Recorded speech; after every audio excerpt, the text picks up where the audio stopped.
చూసింది విన్నది అంతా అబద్ధం. ఇదంతా కొందరు వ్యక్తులు తమ స్వార్థం కోసం కావాలని పని నక్కుంటారా.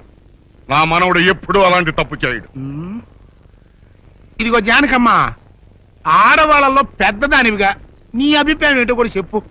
ఏ ఆడపిల్ల 10 మంది ముందు సిగ్గు విడిచి తనకి మానభంగం జరిగిందని చెప్పుకోదు. అలా చెప్పుకుందంటే ఆ అమ్మాయి చెప్పింది నిజమని నమ్మాల్సి వస్తుంది. ఎందుకు నమ్మాలి? ఆ అమ్మాయి నా మనవడిని పెళ్లి చేసుకోవాలని ఆశపడింది. నా మనవడు కాదన్నాడనే ఉక్రోషంతో ఎలాగైనా వాడిని పెళ్లి చేసుకోవాలని ఇలా చెప్పుండొచ్చు కదా.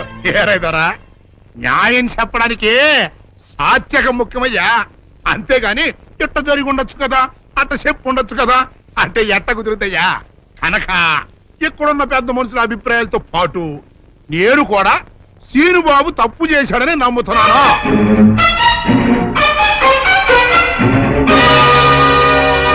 అయితే సీనుబాబుకి సెట్ చేసినంత మాత్రంతో సుందర జీవితం బాగుపడుద్దా? బాగుపడదు కదా. అందుకని సీనుబాబు సుందర్ని పెళ్లి చేసుకోవాలి అని నేను తెరిపిస్తున్నాను.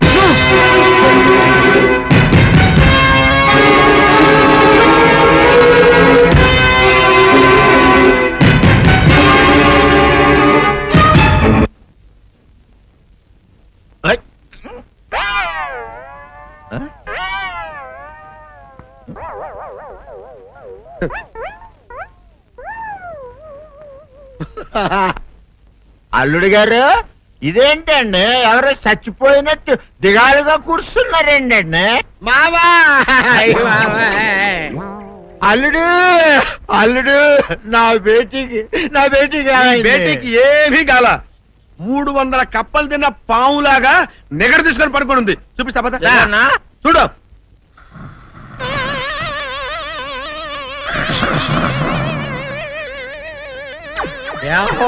ఏమైంది? పొద్దున్నే 10 కోడిగుడ్లు 10 లీటర్లు పాలు తాగటం, తెల్లకిలా పడుకోవటం, మధ్యాహ్నం బండి అన్నం తింటాం, తెల్లకిలా పడుకోవటం, రాత్రి వరకు ఇదే పరిస్థితి. మధ్యలో కర్ర తీసుకుని కొట్టినా లేవదు. మా అమ్మ ఇంటి పని చేయదు, నా ఒంటి పని చేయదు. దీంతో చస్తున్నానంతే. ఓహో, అంతే కదా, అర్థమైపోయింది, సమజైపోయింది. అల్లుడు, నీ కష్టాన్ని సిటీలో తీర్చేస్తా. ఆమె ఉందా? గోల్డ్ ఎంత ఉంది? 3 సుక్కలు చాలు.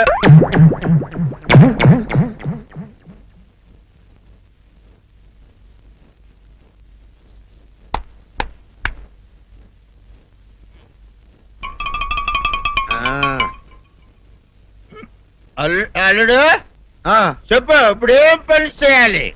ఉదయం లేవగానే ఇల్లు వాకిలి చిమ్మి రంగవల్లులు దిద్దటం, ఇంట్లో వాళ్ళ బట్టలన్నీ ఉతకటం, వంట వార్పు చేయడం. అంతేనా? అంతే మామ, నీ మీసమదొట్టు.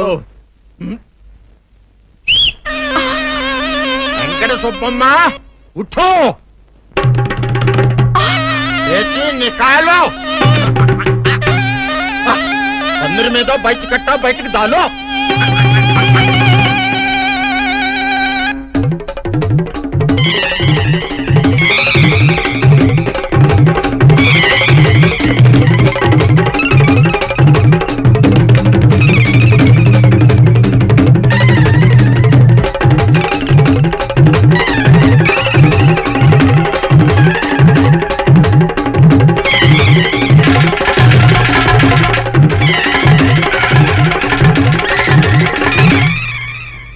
అచ్చా అచ్చా, ఇప్పుడు బయటనా?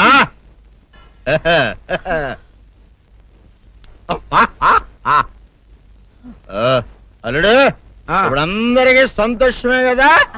సంతోషమే. అమ్ముడు వెళ్ళొస్తా. వెళ్తూ మామ నీ కూతురు ఇంటి పని అంతా శుభ్రం చేసింది. అది అంటే అది మరి ఆ పను నీ పైన. ఓహో, అర్థమైంది అల్లుడు, అర్థమైంది. అల్లుడు, రాత్రికి శోభనంగా అందంగా అలంకరించుకో, ఆ తర్వాత నేను చూస్తా. ఆ శ్రమ నీకెందుకులే మావా. సాధారణంగా అల్లుళ్ళు కట్నం కింద కార్లు, స్కూటర్లు, వాచీలు, ఉంగరాలు అడుగుతారు కదా. నేను నిన్ను ఇప్పుడేమైనా ఏమైనా అడిగానా మావా? ఏడాడాలా? ఇప్పుడు చిన్న చిరుకాన కోరతాను, కాదనకుండా ఇస్తావా మావా? బిల్కుల్ తప్పకుండా ఇస్తావు కదా మావా. ఓ, నా మాట కాదనగను మావా. ఒట్టు ఒట్టా, నీకు దండం పెడతా నీ డోలీ మావా. నిన్ను తీసుకొని వాయించి మీ అమ్మాయి చేత పని చేయించుకుంటా. ఓహో, आहा, क्या दिमाग है रे तुम्हारा बेटा? बजाओ, ले जाओ, ये डोल अच्छा तरह बजाओ। बजाता मावा तू जाओ जा तू जाओ जा तू रे। बजाता मावा సర్ప సుందరి కమాల్ సౌందర్య నా మనసు పాడు చేసినట్టే నన్ను కూడా పాడు చేస్తే గానీ నీకు తృప్తి కలగదా? సౌందర్య అంటే అంటే నువ్వు కూడా నన్ను అసహించుకుంటున్నావా?